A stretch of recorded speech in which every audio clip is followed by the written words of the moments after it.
good afternoon. So today we're going to talk about the cost of living in America and how the cost of living in America is more expensive than what people may let off to be, especially people who are immigrants, especially those who are coming over here for quote unquote those opportunities. America is quite expensive to live in. Of course, it depends on what area you live in, what state, what city, what town. All of these are factors of how much you'll be paying, whether it be for renting or mortgage, shelter, food, water, milk, all those things that it takes you actually live. And then, of course, the amount of money that it takes you to live your life. So let me point out the poem that's on the Statue of Liberty. Let's first go over the poem that's on the Statue of Liberty.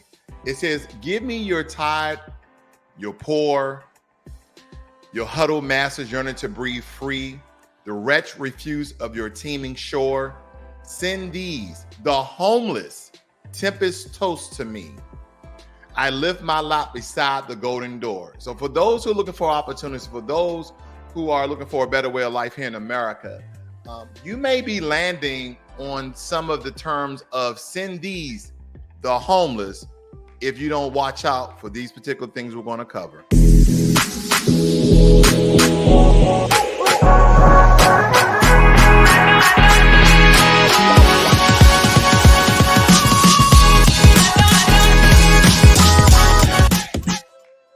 So I did a quick Google search, family, to find out what are some of the most expensive countries to live in. And for your viewing pleasure, I'm just going to blow this up. And this is current of 2022. So as we're looking at America, Canada, and Alaska, we're looking into the upper reds of either $2,500,000 a month to $4,000 a month. So you see mostly the Western European countries that are the most expensive to live in, okay? You have Canada, you have America, you have the UK, you have Australia. Then, of course, you have some countries in Africa, South America, and all through, the Eurasia continent. So, but America is number 10th on this list. But again, just to kind of like play on the poem here, bring me your tired, your poor, send these the homeless, because essentially some people are coming to America for better opportunities, thinking that they're going to live a better way of life, thinking they're going to have better opportunities to do a lot more. And in the past, that was the truth.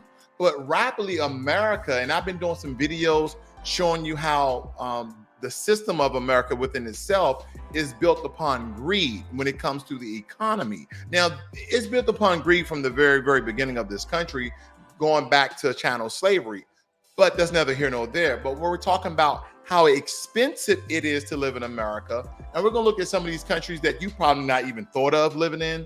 I don't think too many people are heard of saying, you know what, I'm going to move to Monaco. You probably wanted to go to Monaco for a vacation. The Cayman Islands, you probably think you're going to get lost on the ship. Switzerland, you already know that's very expensive to live in Switzerland and Ireland.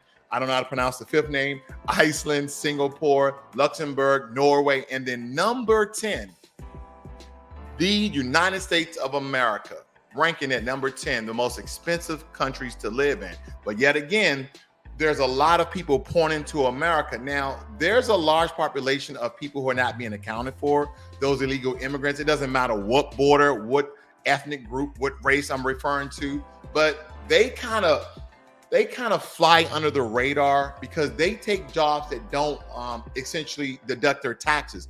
They take, and some people are like, oh no, illegal immigrants actually pay taxes. Illegal immigrants, you're illegal in the country and you pay taxes. Okay, never mind. Yeah, that makes a lot of sense, right? But when we look at this list and we see how expensive America is, that hasn't stopped immigration. That hasn't stopped people from trying to be citizens. And you continue to go down this list of the most expensive countries to live in, year after year, month after month. People are still willing to come to America. Even on this list here, we have Monaco, Cayman Islands, Switzerland, Ireland, Singapore, Luxembourg, Norway, the United States, and then right after the United States, you have Australia and the UK. Now, it's kind of interesting that a continent like Africa, because the only reason why I'm picking Africa is because they have the largest continent with the most resources. Okay, there's other continents that are large as well, but they have the most resources. And of course, people want to talk about, the government is fraudulent, the government are scamming the people, the government are crooked. Okay, I understand all the political rhetoric, but again, one of the largest continent with the most resources has the poorest people that are going to the richest countries, that are going to the countries that is most expensive to live in. So you're going to come here and you're going to be living stacked on top of each other. And then what Texas is doing, Texas are taking illegal immigrants that's coming over the border, and they're putting them in buses and they're shipping them to New York. They're shipping them to Washington, D.C. They say, okay, you don't want us to have bordered walls. You want to have us unfree attained. You want people to come over the borders at their own apparel, at their own will.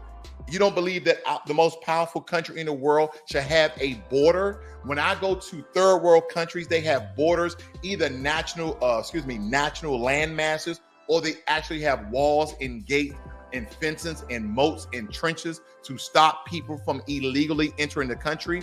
And you're wondering why certain things are going up. Inflation is going up. We're overspending. We're giving money to other countries. We've given $9.1 billion to Ukraine for security. I'll leave it as that. But when we look at the amount of money that we are expending, when we look at the amount of homeless that we have, when we look at the amount of taxes that we have, and then you look at this simple list that essentially all these financial institutions are reporting on, America is the 10th richest country, but the most expensive to live in out of 10. Now, this will kind of give you some context. Qatar, Denmark, New Zealand, Netherlands, Israel, Seychelles, Bahamas, Canada, Austria, North Korea. I don't know who's moving to North Korea, but the list goes on and on and on. All these countries where it's expensive to live in. Okay, let's move on. Now, it states here that the average household in the United States spends around $61,000 a year on expenses, okay, which is an average of 35% of spending on roughly $1,800 a month, and is dedicated to housing and housing-related costs. We're talking about, your water, your electric, your gas, all those things that it takes to live inside that home. It says the median price of a single-family home in the United States is $274,000. Majority of Americans are not making nowhere near $274,000. They're giving that figure, they're giving that number, telling you the amount of money that you need to have in order to live comfortable in America. And some of you are like, I live pretty good. I make $80,000, live pretty good. But you're not looking at the other half of Americans. They're living twice better than you. And of course, we're always striving for greatness on this channel. We're always striving for a better way of living on this channel. We're always striving for freedom in your finances. My wife and I was this morning coming from the gym. Coming from the gym. And we were talking about how we don't have, even at our level of finance, do not have the freedom, the room, the propensity to live lavishly. I don't mean overspending. I don't mean living frivolously through my finances, but living lavishly. Like one of my great guilty treats, there's a nice cigar. I don't have the propensity to just go out and spend $500 in cigars. I don't have it. I actually have to wait till I get paid, or wait till the money start rolling in, or wait till I see profit on my business. Some people just have a surplus of cash that they can do these things. But yet again, people are not learning from the mistakes of the future, and they're still not learning from the mistakes of the past. Now, according to this report right here, 0.2% of Americans are homeless. 0.2%. But now, no one really likes Wikipedia.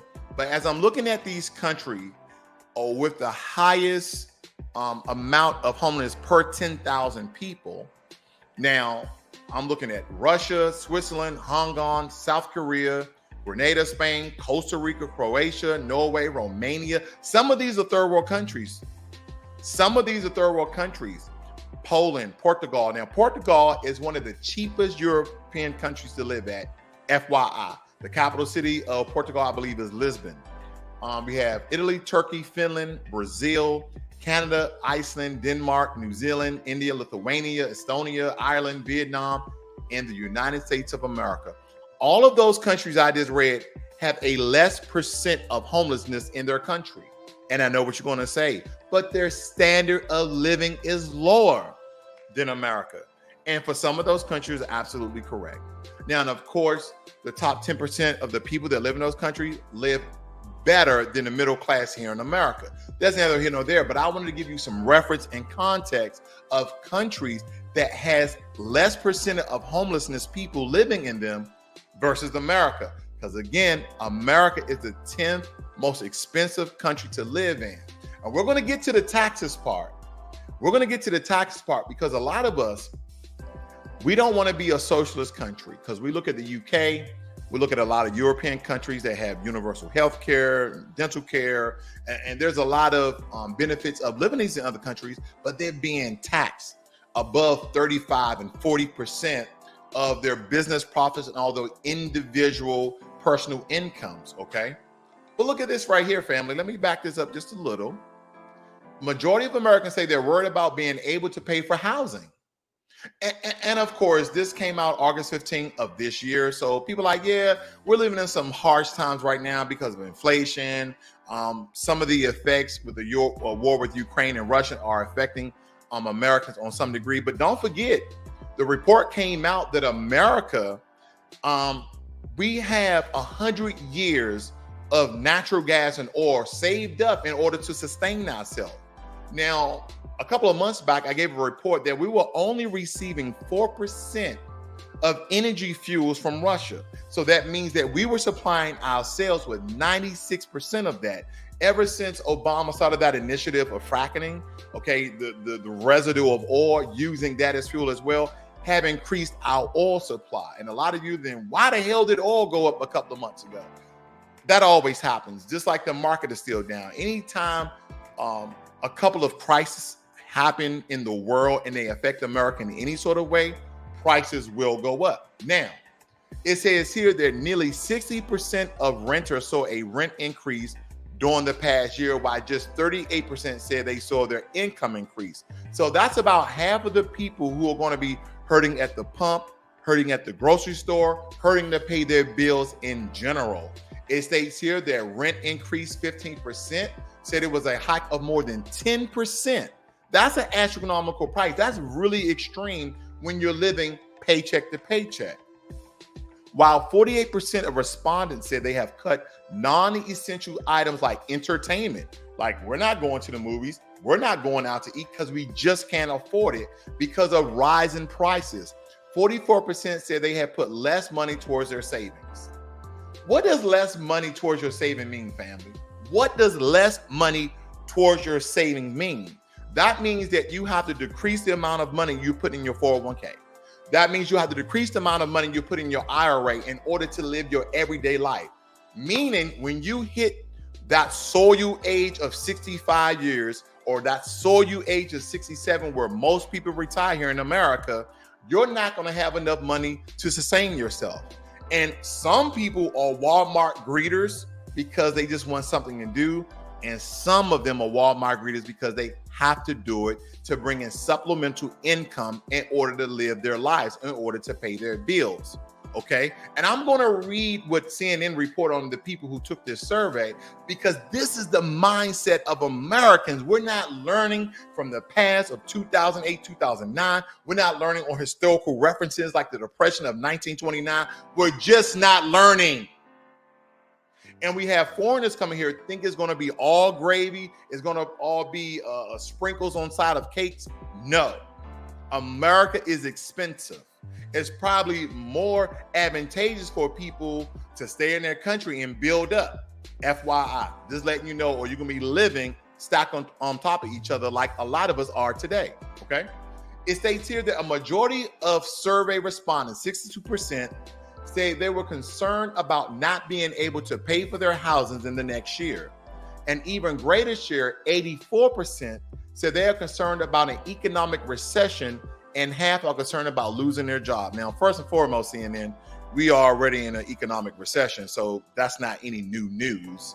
While 39% of respondents reporting having enough money for things they want to spend money on in addition to what they need, 41% say they live paycheck to paycheck with just enough money coming in to get by. 41% said they live in paycheck to paycheck. Then listen to this, family. This is the most idiotic thing I've heard, but this is typical of us Americans. 20% of people reported they sometimes don't have enough money for basic items like food and housing until the next payday. Wait, here's the idiotic part that I'm getting to. Okay, hold up. I thought where it is. Some people in this report basically said they have not changed their spending habits. That's what I was trying to get to, okay? They said because they had put less money toward their savings. Where's that part at? Let's see here.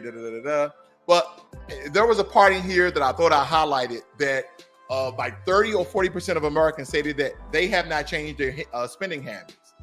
They have not changed their spending habits, even though that inflation, it decreased from 9.1 down to 8.5, but nonetheless, it's still at a historical high. But people are not lessen their expenses. People are still spending at the same rate as though that the economy was in good shape. The economy is not in good shape, family.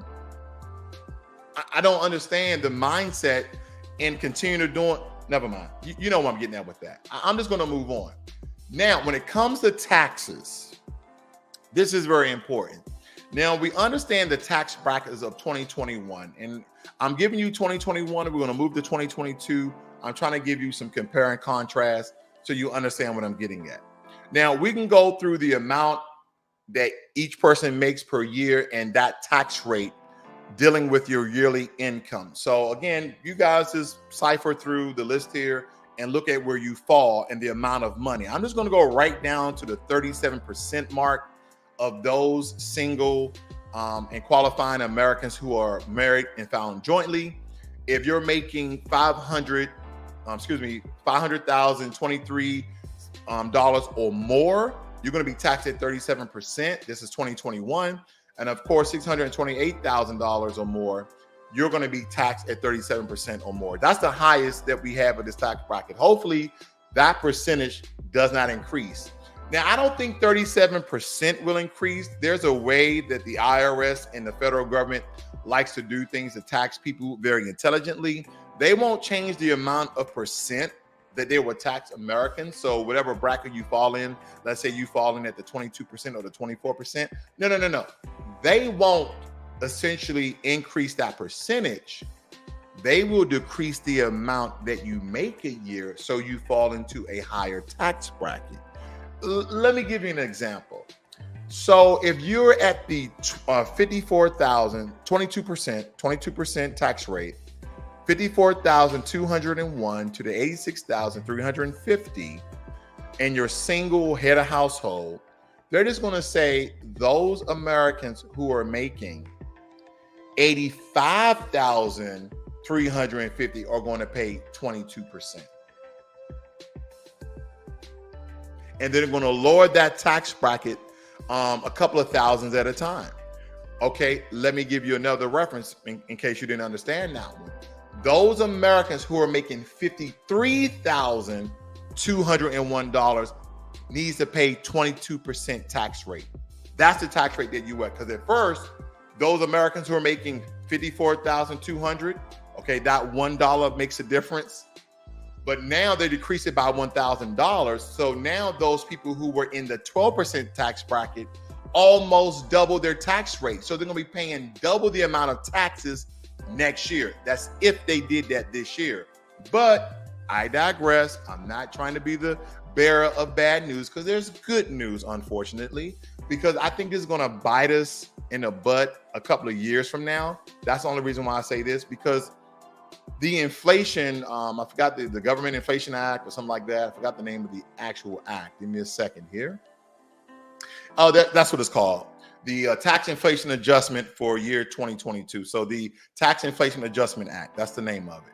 Now, the good thing about this, they increase the amount so those people will have some relief in their taxes. Case in point, okay? We're looking at the marginal rates. This is where we are. For some reason, the IRS won't let me highlight on this website.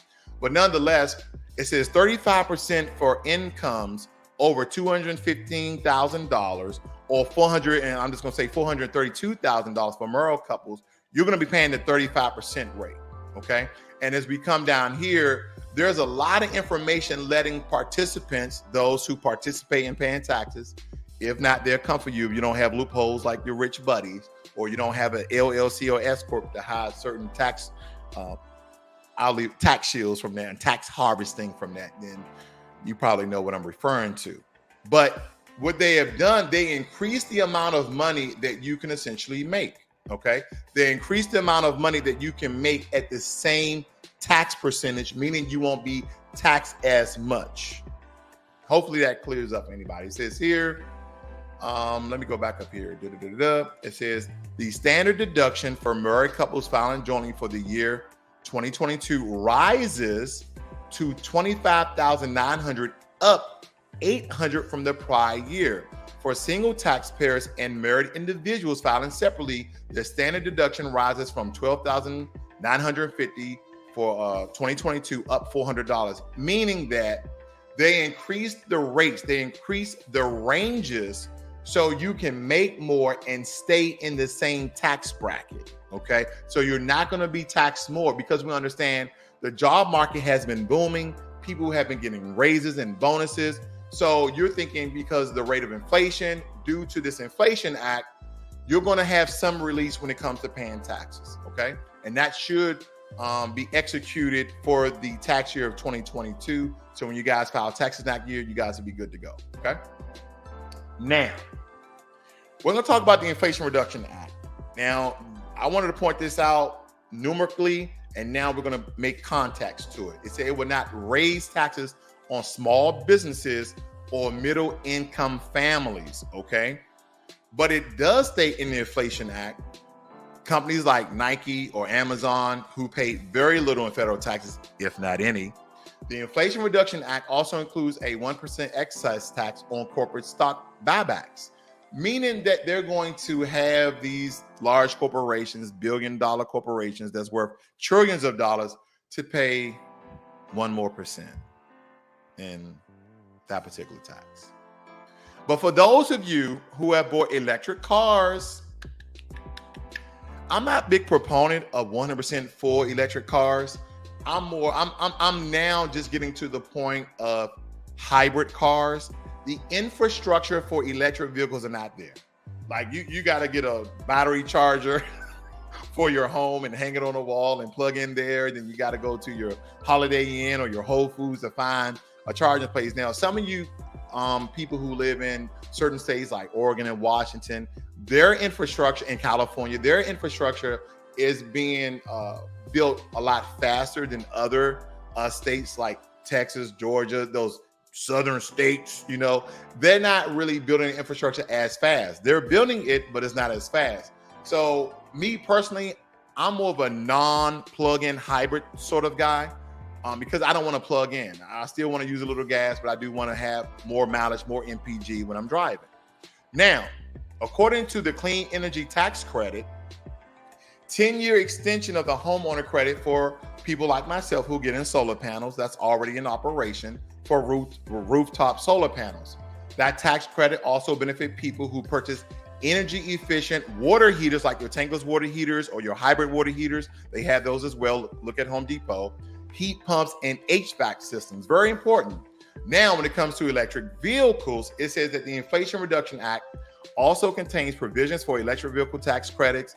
Essentially, existing tax credits for buying a new or used electric vehicle are extended for another 10 years up until December of 2032. Those credits will apply to any clean vehicle, which, for example, now includes hydrogen fuel cell cars. Now, hydrogen fuel cell cars, is that a gas? Yeah.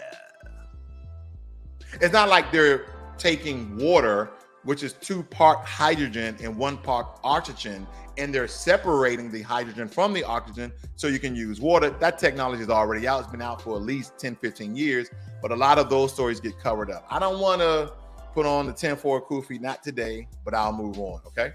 Now, certain cars that you guys might have been concerned with, I thought I had this put up already. Those plug-in hybrids and also those non-plug-in hybrids, they do qualify for the tax credit for energy. So there you guys go with that. Also, I wanted to point out too that the hydrogen fuel cell electric vehicles are also included in that program as well. Okay. So these things are important, family. I just want to give you this information. Whether you are an American or you're striving to be American, maybe you are an immigrant, maybe you're over here on an H-1 visa. Nonetheless, just be very cognizant of how expensive it is to live in America, for one. Two, we have one of the highest homelessness rate for the superpower of the world.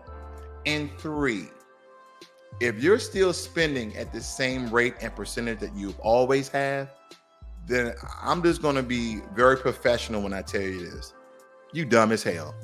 Okay? So save your money, invest your money, but most importantly, understand what the future holds when it comes to recessions and inflations in this country.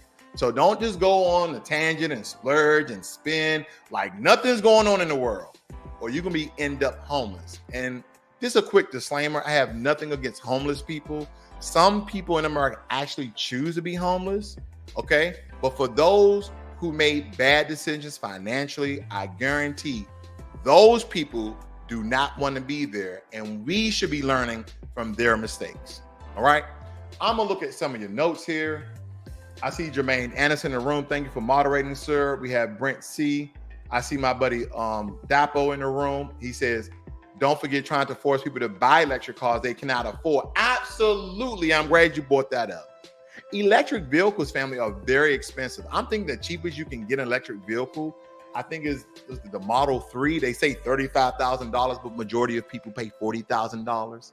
And if you're not in the market for a $40,000 car, don't be in the market for an electric car. Okay?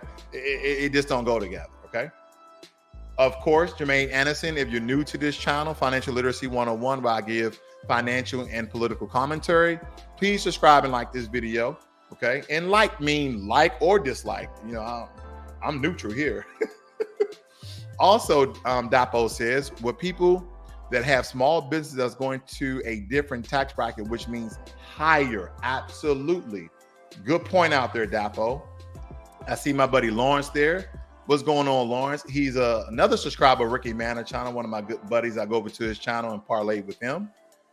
Dapo also says, I like hybrids. We don't have enough electric grid to sustain the electric car, and California electricity has been sustained by Texas. Absolutely. Good points made. He also states overpollution of battery cells is going to be a problem. That's going to be a problem within the economy. We're not even speaking about the Green New Deal. We're not talking about droughts in China, droughts in America. There's been flooding in Spain, droughts in China, droughts in America. We're talking about there's a large carbon footprint that's made by these electric batteries, because to this day, there's no infrastructure. There's really no plant that knows how to recycle these batteries, right? They're now considered toxic waste. So I read a story. I was on a news channel earlier. Because of the droughts that they have in China, they have $4 million worth of crops that was destroyed because of droughts. They have their lakes and natural water sources lowering because of the droughts, because of the heat, because of the humidity, all of these things that we've been talking about for years of global warming. Guess what China plans to do? Now, I'm not here to beat up China. I have nothing against China, okay? I'm not a Democrat, I'm not a Republican, so nothing political here, but I'm just give you the truth and evidence as we know it. First of all, China, a man from China, I forgot the exact year, so please bear with me, went over to Africa with Ebola. But they would like to tell you that Ebola started in Africa. No, there was a man who actually was what they call him, Agent Zero, Agent One, Patient One, I don't know what they call it. But he went over to Africa. He was the first person who had Ebola. Then when we look at SARS, look at China. When we look at COVID, look at China. Now, some people believing that the monkeypox is from Africa. I'm not saying it started in China. I'm just going to say, look at China. Okay, a lot of these respiratory diseases actually started in China. If you just do your research, family, you will see facts over fiction, evidence over telling lies. That's where I'm at in life. And a lot of these diseases and viruses unfortunately started in China. The new news I found out about China is staggering. Because of their droughts, China is planning to use chemicals to induce rain.